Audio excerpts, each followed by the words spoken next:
Арбитражниот суд да не се користи како закана, порачуваат правниците. Правникот Владко Токарев, кој магистрирал деловно инвестициско право на престижниот Кембридж, вели дека не сме јавноста да се заплашува дека државата ќе плаќа висока одштета кон концесионерот Евромакс.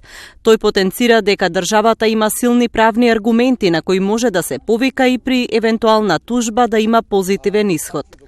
Токарев објаснува дека треба да се исполнат два услова за државата да се појави на арбитражен суд: да се прогласи надлежен за таква тужба и да се утврди дека Македонија ги има прекршено обврските од склучени меѓународни договори, односно инвеститорот да се повика на важечка и применлива арбитражна спогодба. Таква арбитражна спогодба во договорот за концесија нема, тоа што ги видов двата договори за концесија. Тогаш инвеститорот би морал да се повика на билатерален меѓународен договор за заштита на инвестициите. Такви договори со кои има склучено Македонија со 39 држави.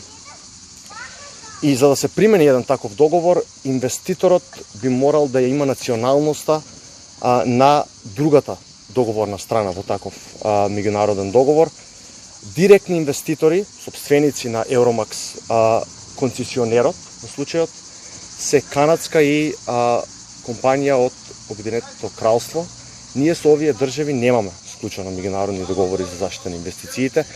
Токарев вели дека постои сепак мала можност поради последниот инвеститор кој купи акции во Евромакс, тетовскиот еколог преку холандски Енди Холдинг, но и во овој случај оваа веројатност не е голема, затоа што станува збор за индиректна сопственост.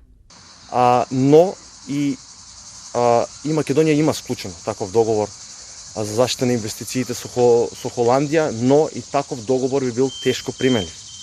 Затоа што овде имаме индиректна сопственост и во таков случај, според некоја пракса, трибуналите може да ја отфрлат тужбата и да прогласат дека Енди Груп не поседува инвестиција која би била подложна на меѓународна заштита.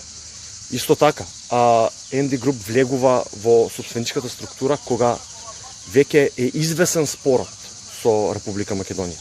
Активистите против рудник на целата Иловица и Штука и претходно обвинуваа дека арбитражата се користи како изговор за отворање на рудникот, но и легална можност за злоупотреба на државниот буџет со прифаќање на високи суми за одштета на концесионерот.